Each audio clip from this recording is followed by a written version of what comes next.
Hello guys, my name is Sofia Kiwi and you are on my channel. Welcome.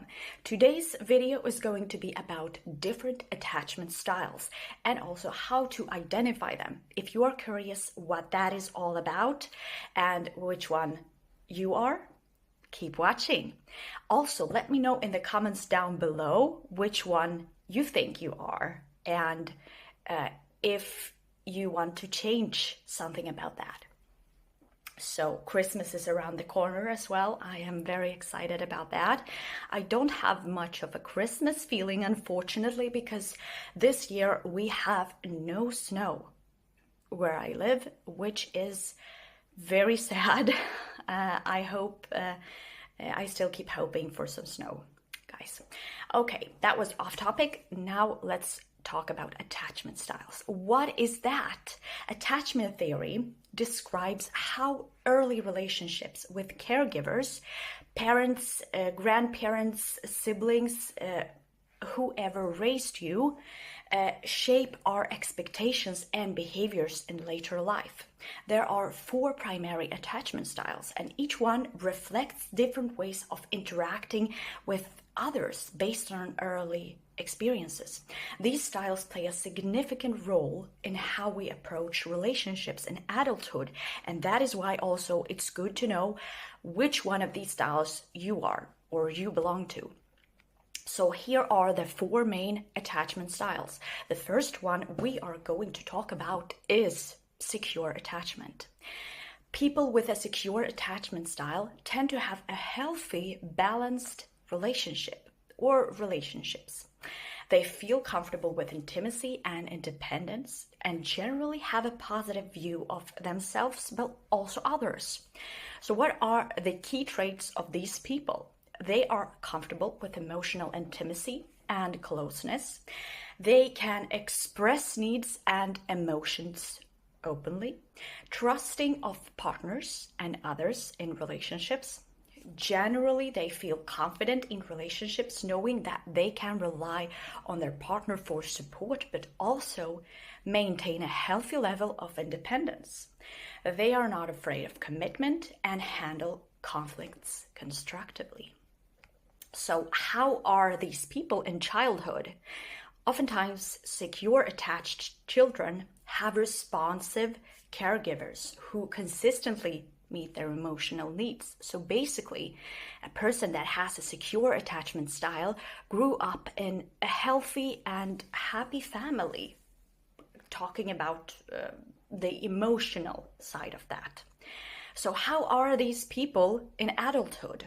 Secure attachment, secure adults tend to have stable, trusting relationships and are emotionally available to their partners. This is really good to have a secure attachment style. Now let's talk about the second style. That is anxious attachment. Now what is that? People with anxious attachment style often worry about their relationships. They fear that others may abandon them or reject them. They may need constant reassurance from the partners, and they feel insecure about their relationship stability. So these are worried people. Do you recognize yourself in this, or do you recognize maybe your partner in this? Someone who is constantly worried that, oh, you will abandon me, or on the contrary, you are worried that you are going to be abandoned and you constantly keep thinking about this. Oh, maybe they are going to leave me, or maybe I'm not good enough, these are the kind of people we talk about in the second category about anxious attachment. So what are the key traits for this category? It's highly sensitive to perceived signs of rejection or disinterest. So they are very sensitive. All people are sensitive to rejection and disinterest, but this kind of person that has anxious attachment style is extra sensitive to this. Often these people seek constant reassurance and validation from others. They may become clingy or overly dependent on their partner. They can feel anxious or jealous and often overanalyze interactions. It's when you keep thinking and thinking about something your partner said, or something that happened and it didn't really go as planned, but you keep thinking about it and, oh, maybe they will leave me, or this really didn't go as well as I planned, and what's going to happen next. And also, fear of abandonment is common, leading to emotional ups and downs in relationships. Maybe suddenly someone that has an anxious attachment style, they start thinking that you are going to leave them, maybe because you have been busy at work or for some other reason. And they might feel like you are pulling away, and suddenly they cling on to you even more. And that makes you even more irritated because you have things to do and there is a reason for you acting this way. But they cannot understand that because they have this anxious attachment style. Now, how are these people in childhood? Why did it happen this way? Children with anxious attachment styles may have had caregivers who were inconsistently unavailable or responsive. The child might receive attention sporadically, leading to uncertainty about whether their emotional needs will be met. So they probably had parents, or let's say caregivers, depending on the situation, who a person grew up with or who took care of them in childhood. So the anxious attachment style, people from this category, they grew up with unstable or basically unstable. Their emotional needs were not covered constantly. It happened from time to time, and maybe they did not get as much attention as they really needed. So how are these people in adulthood? Anxious attached adults often worry that their partner doesn't love them or might leave. They can become overly focused on the relationship, sometimes at the expense of their well-being. So they focus all their attention on the relationship. They will focus all on you. And this might feel sweet in the beginning, but these are the kind of relationships where you might start feeling like your partner is really intense and is not giving you enough space, and you might start feeling suffocated after some time of this kind of attention, even if it's really flattering from the beginning, and as time goes by it will not be as flattering, but you might now start to understand where that comes from. So next style is avoidant attachment, or dismissive, basically. People with avoidant attachment style tend to value independence and self-sufficiency over emotional closeness.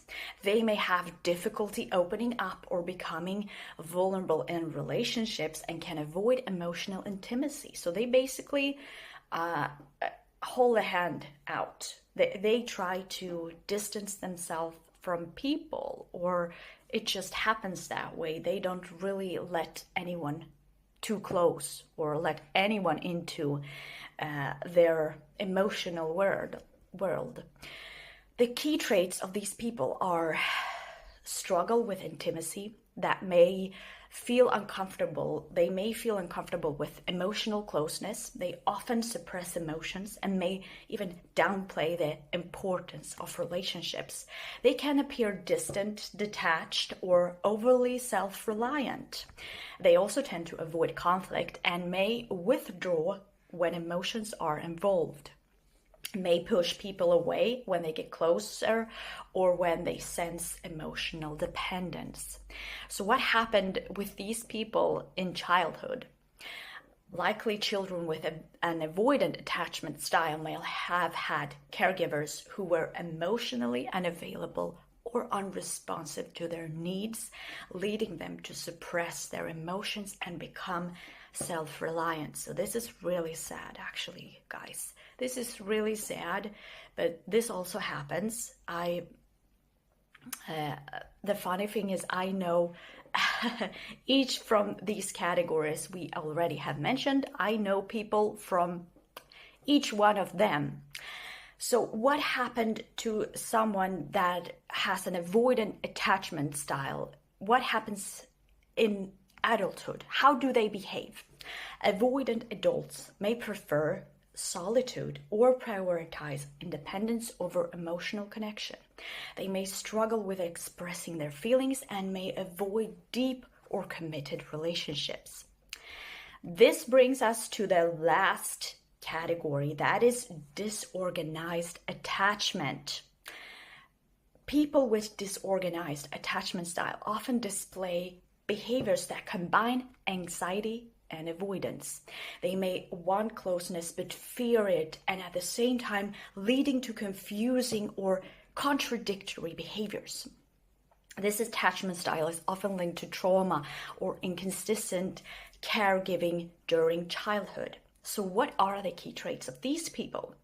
Mixed feelings about relationships. They may desire closeness, but they fear it and at the same time. Unpredictable or erratic behaviors in relationships, such as seeking intimacy one moment and withdrawing the next. Difficulty trusting others or managing emotional intimacy. They also tend to have unresolved trauma and or past relationship wounds. They fear being hurt or abandoned.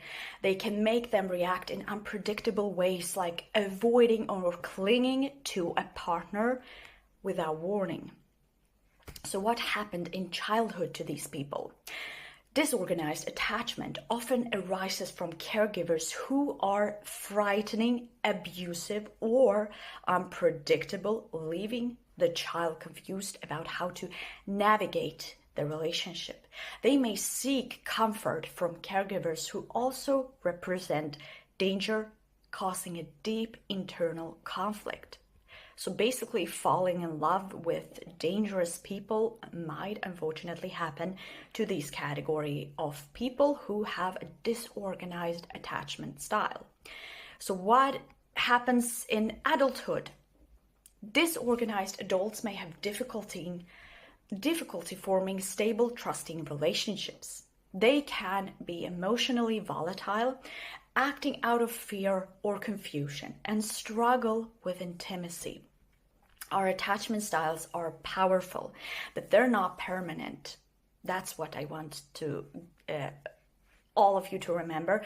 Understanding your own can help you break free from old patterns, embrace vulnerability, and nurture the meaningful relationships you deserve. Guys, that was it for today. Let me know in the comments down below, which style are you and how do you feel about it? I hope you will have a nice day. Love you all. Bye.